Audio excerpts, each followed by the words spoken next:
What is a conservative force, what is a non conservative force.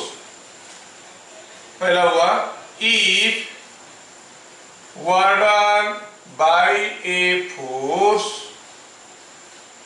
In moving a body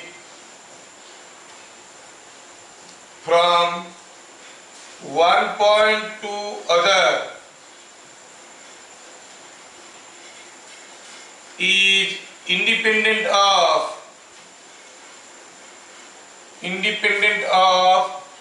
the path followed,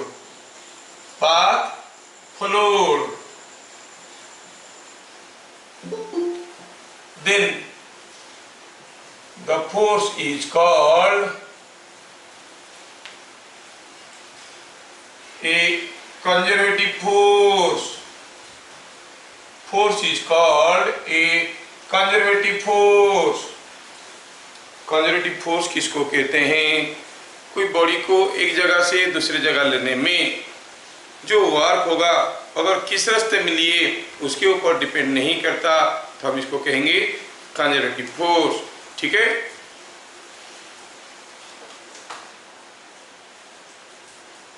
तो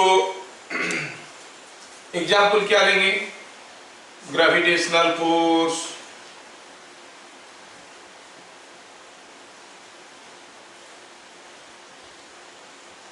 है ना, spring force, electrostatic force,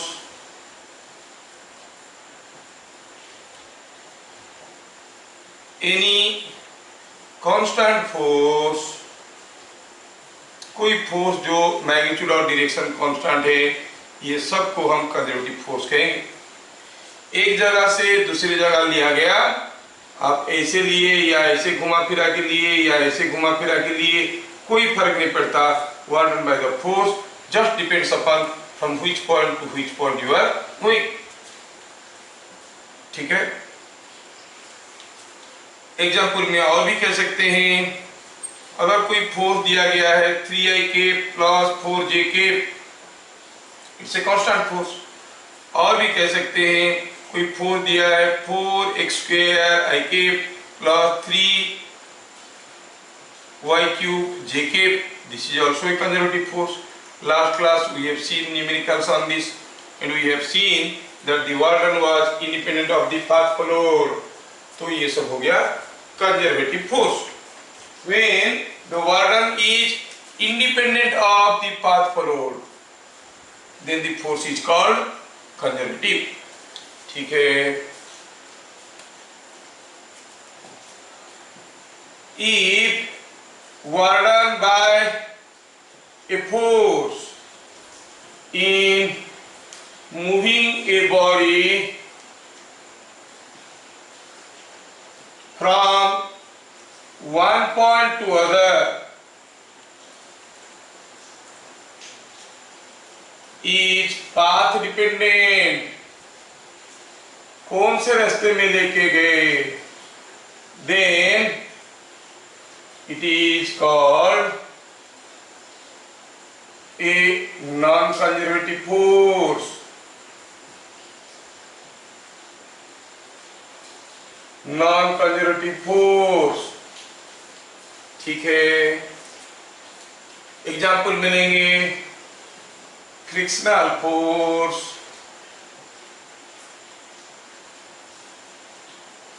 magnetic force, air resistance force, ये सब जो है क्या है? नॉन कंजर्वेटिव फोर्स है। एक बॉडी को ढकेल के यहां से यहां तक लेना है, आप सीधे ढकेल के यहां तक ले लोगे, जितना वर्क होगा अगेंस्ट फ्रिक्शन, अगर ऐसे घुमा घुमा के लोगे, you have to do more work against friction.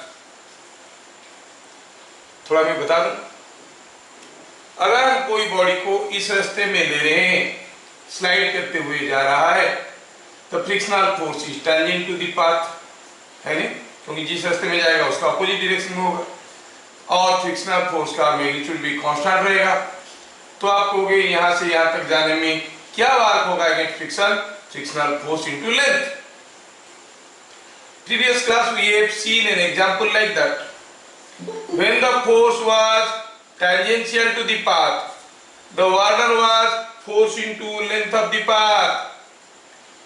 Here, when you are going, taking the body like this in a path like this, frictional force is always opposite to motion, so it is tangential to the path.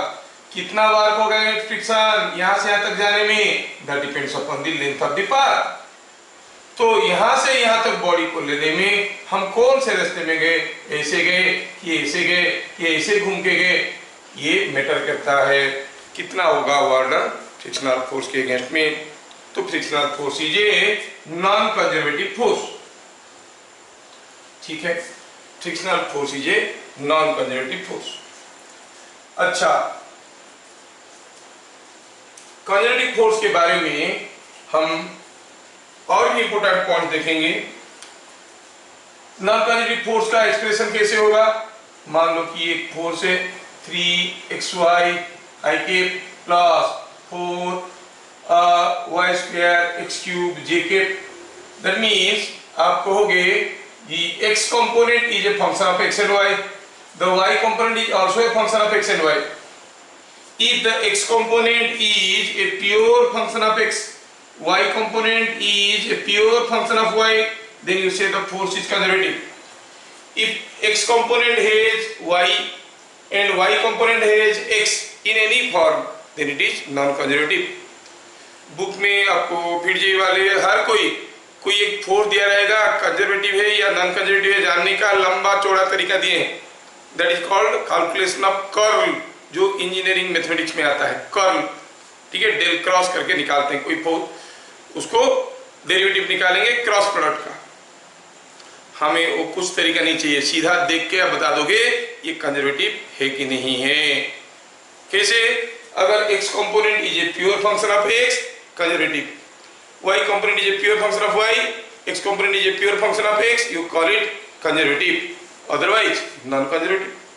Book में कोई force को conservative या non conservative पता करने का जो तरीका दिया है, that is out of the syllabus, that is not there. ठीक है, और वो भी बहुत लंबा चौड़ा तरीका है। अगर कोई एक फोर्स दिया गया है, you have to find out del by del X I K, del by del Y J K, ठीक है ना, ऐसा करके इसका क्रॉस प्रोडक्ट करो उस वेक्टर के साथ, फिर निकालो, देखो क्या आ रहा है।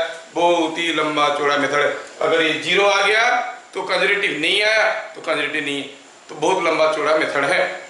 हम तो इसे देख के ही बता सकते हैं कि ये फोर्स कंजर्वेटिव है कि नहीं है। तो ये हो गया एक इजी टेक्निक। कुछ स्पेशल केसेस है जहां पर हम अगर xy का डिफरेंशिएशन करेंगे y dx plus x dy, तो फिर उसमें स्ट्रेट लाइन का इक्वेशन आ जाता है, उसमें बन जाता है। तो आप 99.9% केसेस में कोई फोर्स को देख के कंजर्वेटिव या नॉन कंजर्वेटिव पता करने का तरीका यही है।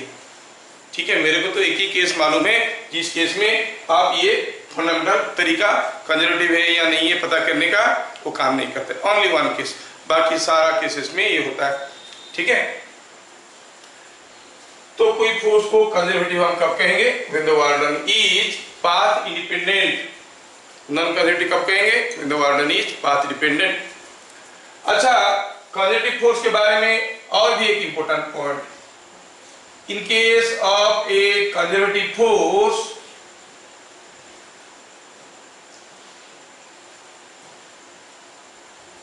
conservative force, the warden in moving a body completely once throughout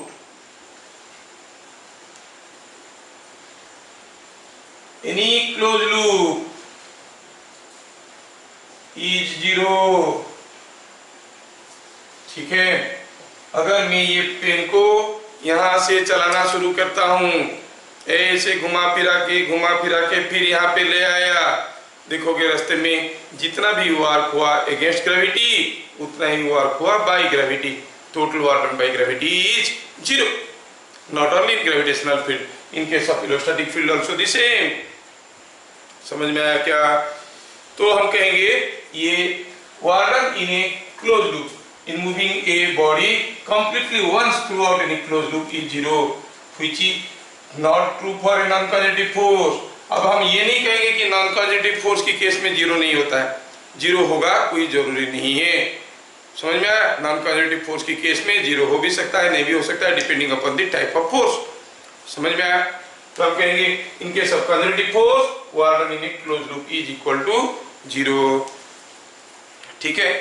अब regarding a non conservative force, it is worth noting that a non-conservative force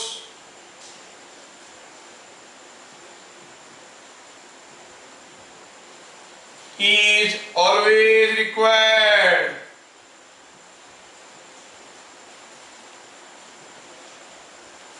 to change the form of energy. Energy को एक form से दूसरे form में change करने के लिए एक नॉन कंजर्वेटिव फोर्स की जरूरत है। आप विंटर में आ रहे हो, ठंडा लगा, हाथ को मले और गाल पे लगाए। Your mechanical energy converts into heat energy with the help of friction. Friction is a non conservative force. कोई एक कॉइल को किसी मैग्नेटिक फील्ड में घुमाओगे, उसमें इलेक्ट्रिकल एनर्जी डेवलप होगा। That means the mechanical energy converts into electrical energy with the help of a non-conservative force, that is magnetic force. एक non-conservative force हरदम चाहिए क्या करने के लिए? एनर्जी को एक फॉर्म से दूसरे फॉर्म में कन्वर्ट करने के लिए। नॉन कंजर्वेटिव फोर्स रहेगा तो एनर्जी का फॉर्म बदल जाएगा, कंजर्वेटिव फोर्स रहेगा मैकेनिकल एनर्जी मैकेनिकल रहेगा, थर्मल एनर्जी थर्मल रहेगा, इलेक्ट्रिकल एनर्जी इलेक्ट्रिकल रहेगा, वो फॉर्म चेंज नहीं होगा। समझ में आया? अब चलिए हम एक छोटा सा क्वेश्चन करते हैं। कोई एक बॉडी को यहां से यहां तक लिया गया अलग अलग रास्ते में। सपोज ये ए है, ये बी है, ये सी है, ये डी है, ये ई है। ठीक है।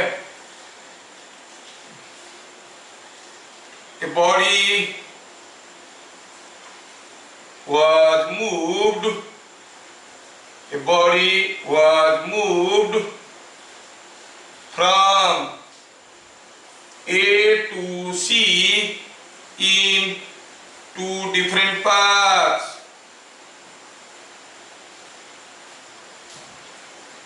If WAB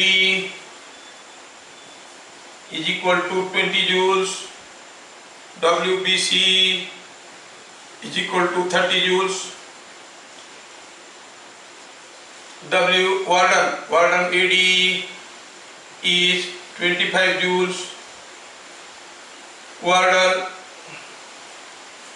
in DE moving from D to E is 20 joules. Find WEC, ई से सी जाने में कितना वर्क होगा बताओ। ए से पूछ रहा है, कितना सिंपल है। Assume force is conservative. अगर ये फोर्स कंजर्वेटिव है तो बताओ यहां से यहां तक जाने में कितना वर्क हुआ। दिया WAB 20 जूल्स, यहाँ पर हुआ 20 जूल्स हुआ। B to C जाने में 30 जूल्स वर्क हुआ। A to D जाने में हो गया 25 जूल्स। D to E जाने में कितना वर्क हुआ? D to E जाने में 20 जूल्स। पूछा है E to C जाने में कितना वर्क होगा। हम जानते हैं इधर से जाओ या इधर से जाओ, work done will be same, है ना। इधर से कितना वर्क हुआ? 50 जूल्स। तो इधर से कितना होगा? 25 plus 20 plus this must be how much? This must be 5 joules. मतलब E से C जाने में वर्क डन होगा 5 जूल्स। समझ में आया? ठीक है। Okay yes. तो हमें कंजर्वेटिव नॉन कंजर्वेटिव फोर्स समझ में आ गया। ठीक है, कुछ लोग फोटो मांग रहे हैं, तो अब हम देखेंगे what is potential energy.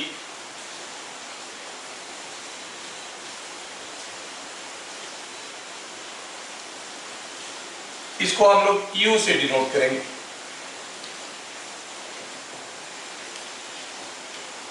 It is defined only for conservative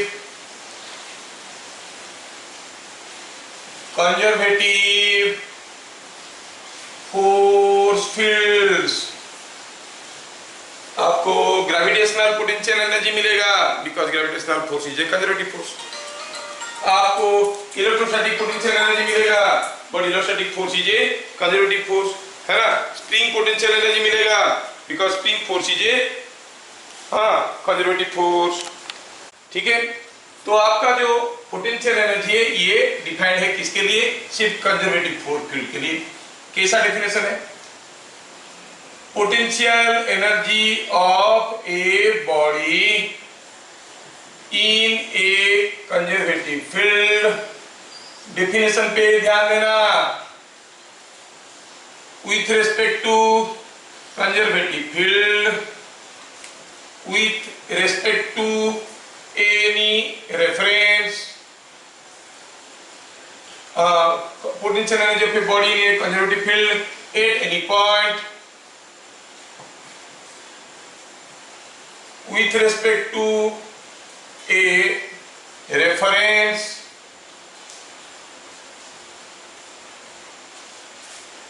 is defined as work done against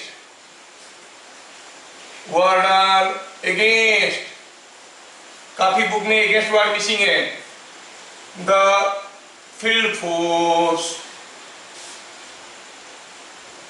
in moving the body from reference to the point of concern,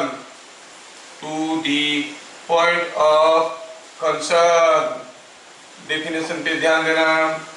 किसी एक कंजर्वेटिव फील्ड में किसी एक पॉइंट में कोई एक बॉडी का potential energy कितना है with respect to a reference.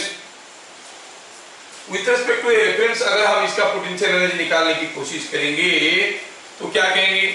मान लो कि ये हो गया reference point, A is the reference. हाँ, यहाँ पर थोड़ा सा मिस कर गया। थ्रू एनी पाथ, किसी भी रास्ते में लेके आओ। सपोज हम कहेंगे A is a point, you call it reference point. With respect to this point, यहाँ पर कोई एक बॉडी है तो उसका पोटेंशियल एनर्जी क्या है? आप उस बॉडी को यहाँ से यहाँ तक लेके जाओगे किसी भी रास्ते में। आप इधर से ऐसे करके जा सकते हो, ऐसा जा सकते हो, ऐसे जा सकते हो। You follow any path and move from here to here and you see how much is the work done against the conservative force। ध्यान रहे ये against बड़ा इंपॉर्टेंट वर्ड है। work done against the conservative force is called potential energy। Mathematically लिखेंगे तो क्या कहेंगे? If a body is moved over a small displacement dl or dx in a conservative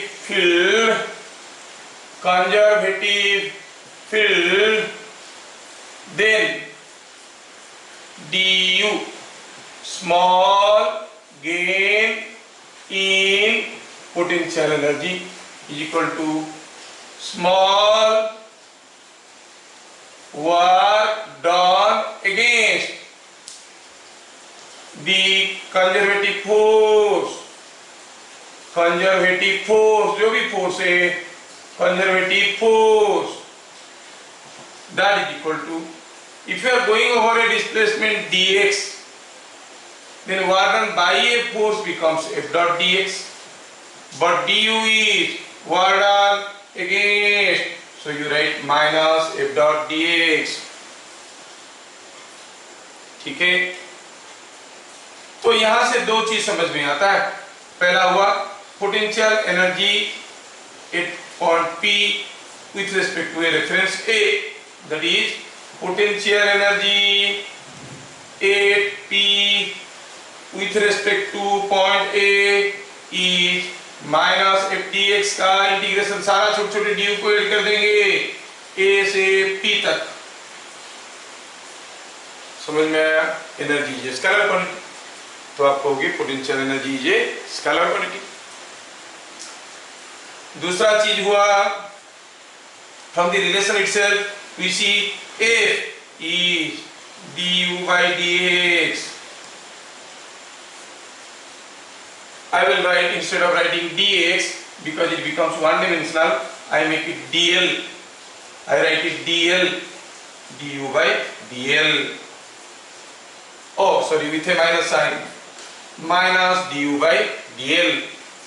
So potential energy can be found by the relation, or the conservative force can be found by the relation minus du by dl. If you know the variation of u in space कैसे बदल रहा है, तो du by dl gives you the force. अगर हम कहेंगे potential energy changing along x axis, तो you say it is minus du by dx I cap. If it is changing along y axis, you say minus du by dy j cap. If potential energy changing along z axis, minus du by dz k cap, like that. So we see the variation of potential energy or the potential energy at point P can be found by this formula, and simultaneously we understand the conservative force can be found from the knowledge of variation of potential energy. ठीक है, ये आपको समझ में आना चाहिए। Conservative force के लिए हो रहा है, ठीक है। और क्या समझ में आया इसमें? हम देख रहे हैं कि जब भी work done against the conservative force हो रहा है, पोटेंशियल एनर्जी बढ़ रहा है। देखो ना, जो आपका ग्रेविटेशनल फोर्स है कैसा है, डाउनवर्ड। ये पेन को ऊपर लेंगे, work is done by gravity और अगेंस्ट ग्रेविटी, तो पोटेंशियल एनर्जी बढ़ रहा है। कोई स्प्रिंग का फोर्स, स्प्रिंग को कंप्रेस करोगे, जब कंप्रेस कर रहे हो work done by the spring force और against the spring force. Spring force आपको रोकने की कोशिश कर रहा है, अगर आप अगेंस्ट द स्प्रिंग फोर्स कर रहे हो तो obviously work done the potential energy of the spring will increase. Whenever work is done against the force, potential energy increases, work done by the force, potential energy decreases. समझ में आया? If work is done against the conservative force, potential energy will increase. Work is done by the conservative force, potential energy will decrease. When you are coming down, work is done by gravity, potential energy decreases. When you are taking it up, work is done against gravity, potential energy increases. Which potential energy? Gravitational potential energy. कोई spring को हम elongate करेंगे तो spring force उल्टा खींच रहा था, जबरदस्ती दूर ले रहे हैं, work is done against the spring force, spring potential energy increases. समझ में आया? तो जब भी वर्क होगा against the force, potential energy increases. तो हम क्या कहेंगे, बिट नंबर 3 में इंपोर्टेंट में क्या लिखेंगे, work done against conservative force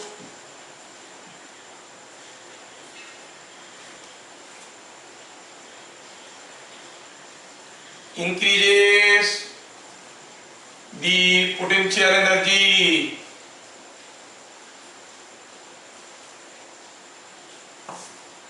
ठीक है, एंड वाइस वर्सा। क्या मतलब आया समझ में इसमें से? मतलब work done by the conservative force decreases the potential energy.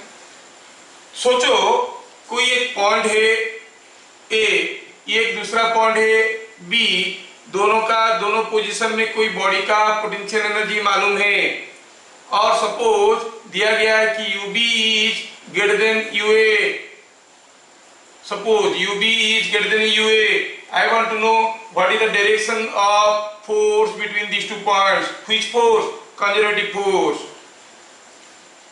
What is direction of conservative force between A and B? हम देख रहे हैं कि A में पोटेंशियल एनर्जी कम है, B में पोटेंशियल एनर्जी ज्यादा है। जब हम A से जा रहे हैं और potential energy increasing means A से जाते वक्त पक्का हम लोग फोर्स की अगेंस्ट में जा रहे हैं, मतलब the force must be in this direction. तो रिमेंबर क्या लिखेंगे solution? The conservative force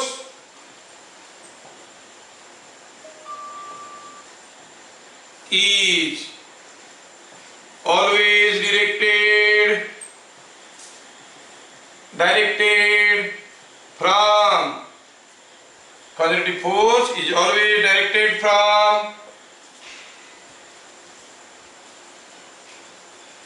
higher to lower potential energy position. ठीक है, ये सारा पॉइंट देखें हम लोग। और भी क्या देखें?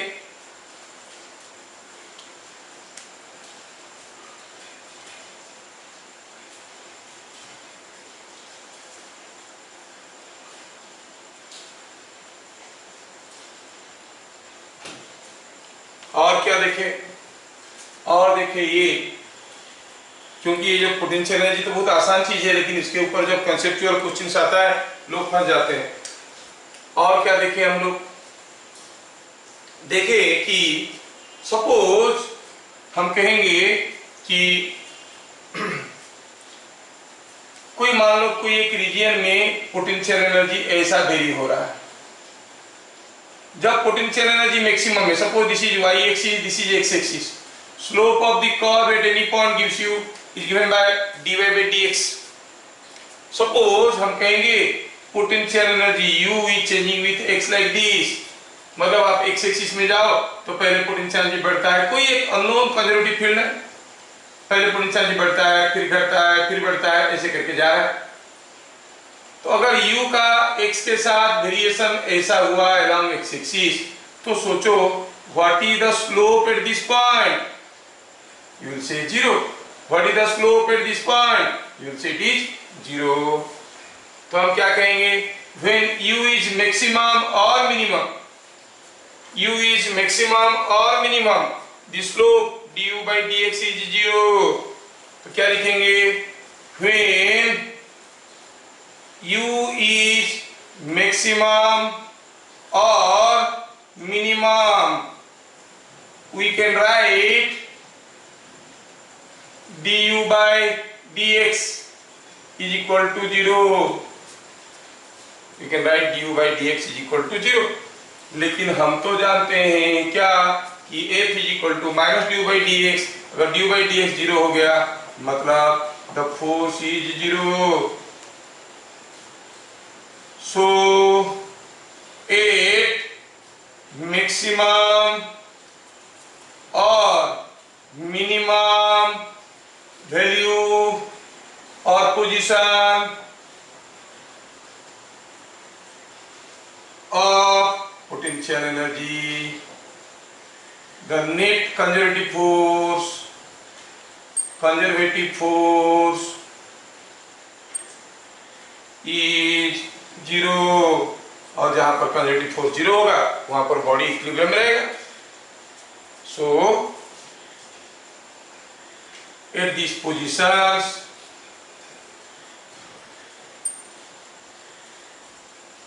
the body can remain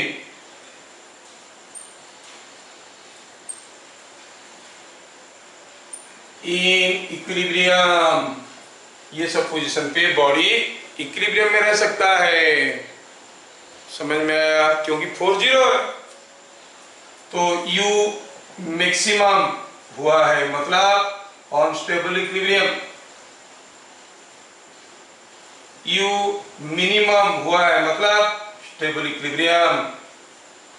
So the type of equilibrium associated if the maximum position of U, maximum value of U is unstable, when U is minimum, it is stable.